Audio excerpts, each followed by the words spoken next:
Olá, meu amigo, minha amiga, e nós estamos em mais um hashtag OABRJ Debate. Aqui no nosso programa nós sempre discutimos assuntos relacionados à justiça, à cidadania e ao direito. Nosso programa é aberto a todas as pessoas, não é um programa só para advogado, não. Você, cidadão, é muito bem-vindo aqui no nosso espaço. E hoje nós vamos fazer um programa super interessante. Nós vamos falar aqui da iniciativa da OAB do Rio de Janeiro, que são as blitzes. As blitzes envolvendo questões relacionadas à mulher. Quem está conosco aqui é a doutora Marisa Gáudio, ela que é diretora de mulheres da OAB do Rio de Janeiro e presidente da OAB Mulher. Muito obrigado, doutora Marisa, por estar aqui conosco. Eu queria começar perguntando qual a importância de se ter uma comissão, uma diretoria OAB Mulher aqui na nossa casa. Na realidade, a OABRJ, como outras seccionais, tem uma comissão de mulheres já há algum tempo, né? A nossa foi até a primeira a ser criada. Mas nessa gestão, né, o presidente Luciano Bandeira entendeu por bem a gente ter uma diretoria de mulheres. Né? Não é uma comissão, a comissão continua existindo, assim como outras comissões da casa. E sim, na comissão da mulher advogada, a gente trata de temas da advocacia. Mas eu costumo dizer que é como se fosse mais uma militância. Ali a gente desenvolve as pautas, a gente traz os eventos, levamos a informação para a população. A diretoria de mulheres, ela foi criada para ter um olhar institucional para a advocacia feminina. Claro que é para as mulheres como um todo, mas é especificamente para a advocacia feminina.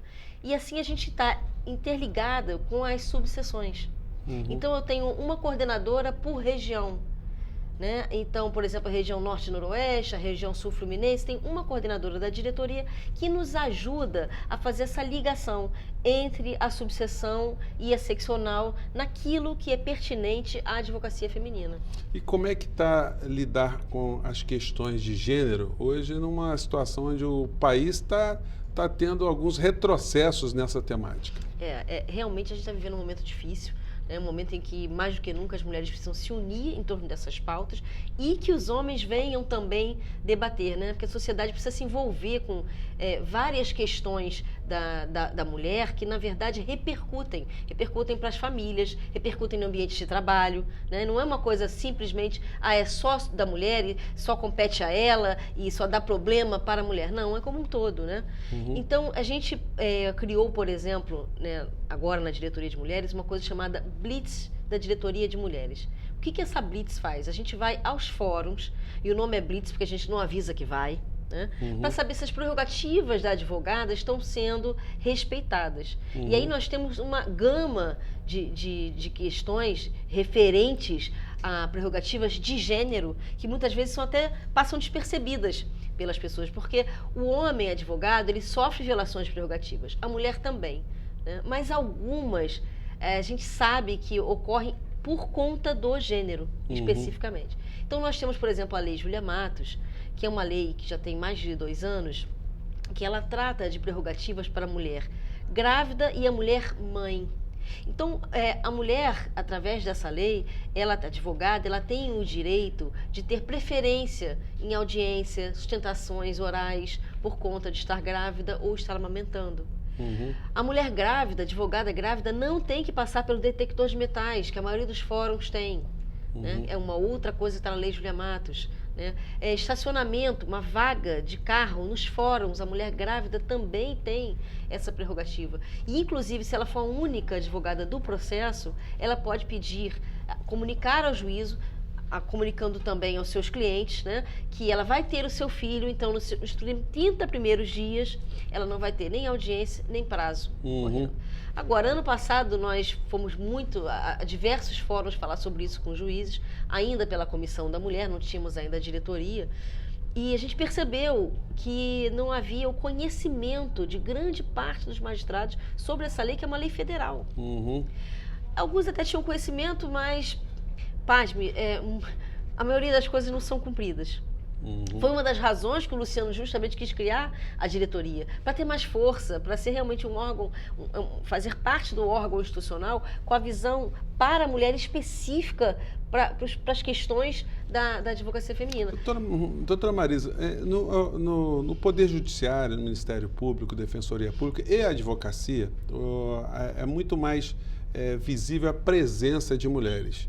A mentalidade ainda não mudou, a gente ainda continua tendo uma mentalidade ainda conservadora, uma mentalidade que discrimina a mulher? Infelizmente, né?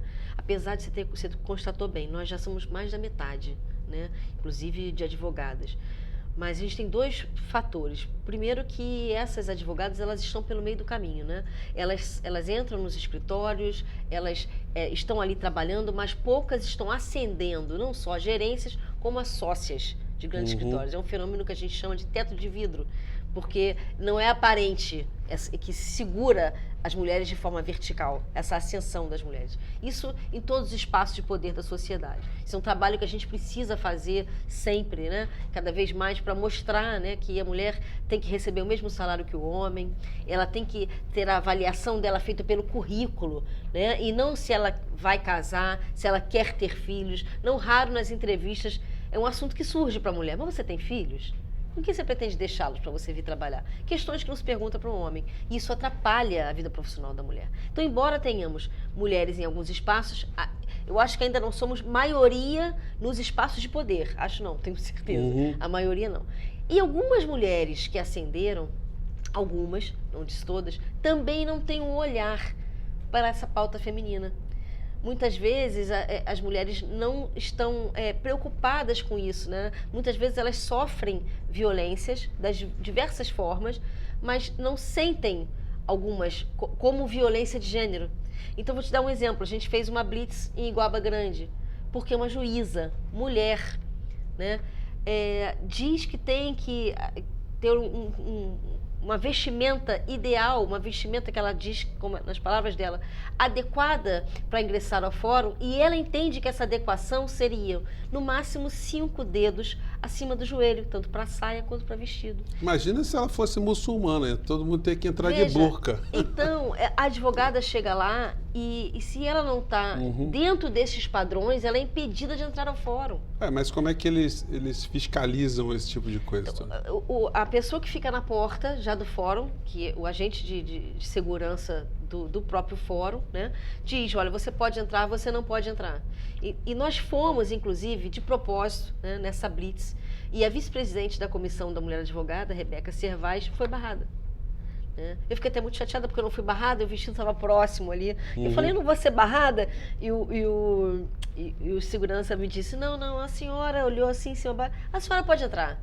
Mas a Rebeca ficou barrada. Mas é uma coisa inacreditável. Nós estamos falando do Rio de Janeiro, 2019, que o programa fique guardado aí para todo sempre. 2019. E a gente recebeu reclamações, por isso que nós fomos lá. Só que muitas advogadas e estagiárias não estavam procurando a ordem, né, para concretizar, para fazer as denúncias que a gente pede que sejam feitas, porque se a ordem não tiver os casos concretos, quando a gente vai reclamar na corregedoria, eles dizem, mas cadê o caso? Eu não sei de nenhum caso. Doutora Marisa, isso me parece até uma das figuras de constrangimento ilegal, Muito constrangimento. Veja, é uma questão que, se a gente pensar no aspecto profissional também da advogada, ela pode perder clientes por conta disso, porque um cliente pode pensar, é melhor eu contratar um advogado homem do que um advogado mulher, porque ela pode ter problemas para entrar no fórum. Não, e a questão de prazo? Né? Então, se veja, você está no dia de prazo. Quando essa advogada não pôde fazer alguma audiência ou despachar uma liminar, é o cidadão que está prejudicado. Sim.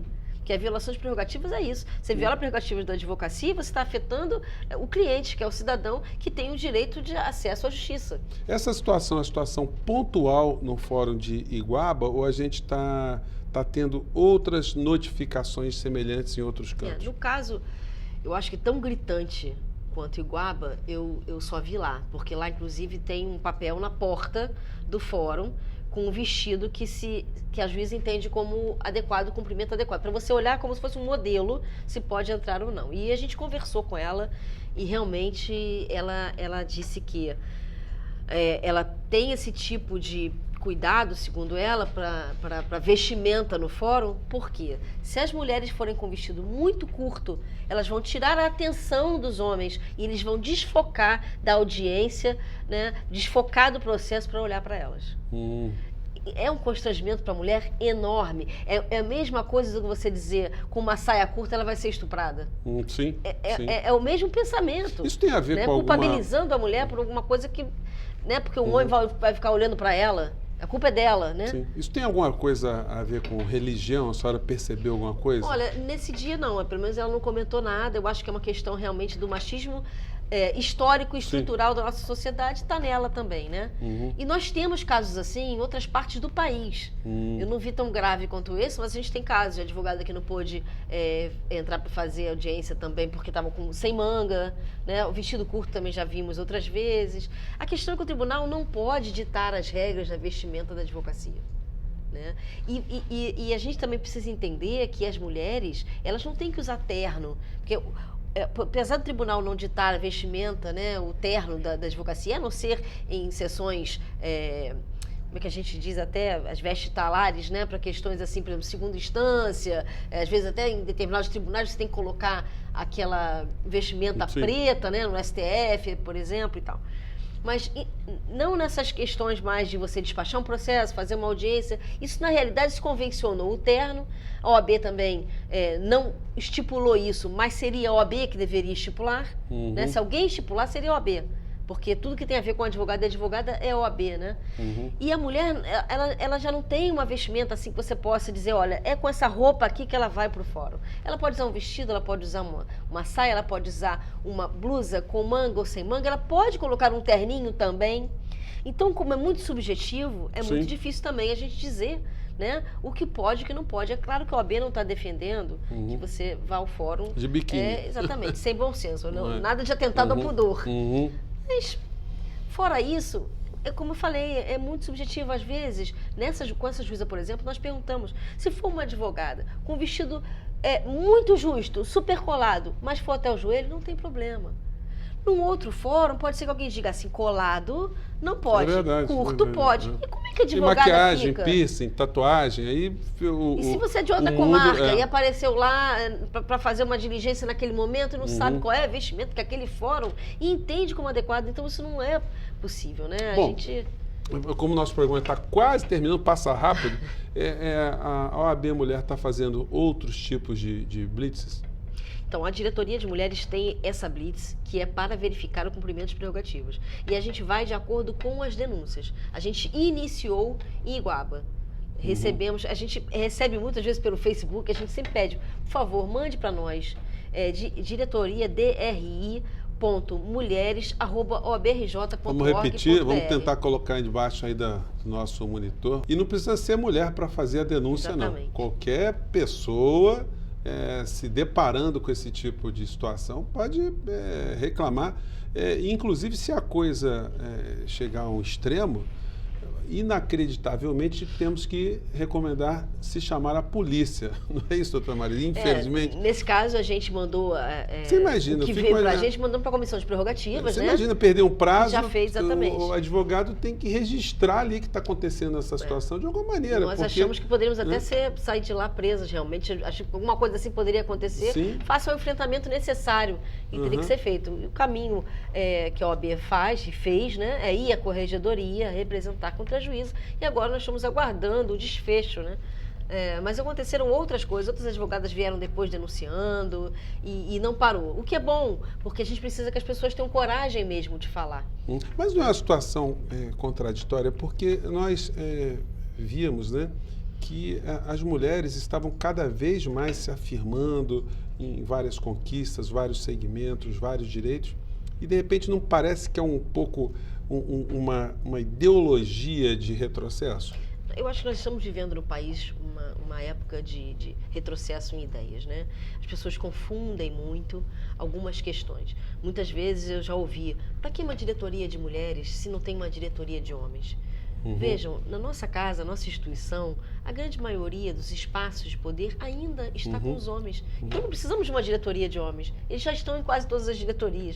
Né? Então, veja, é a pessoa não refletir sobre isso ou ter uma ideia realmente, como você falou, de retrocesso, achando que de alguma forma isso pode beneficiar a sociedade, né?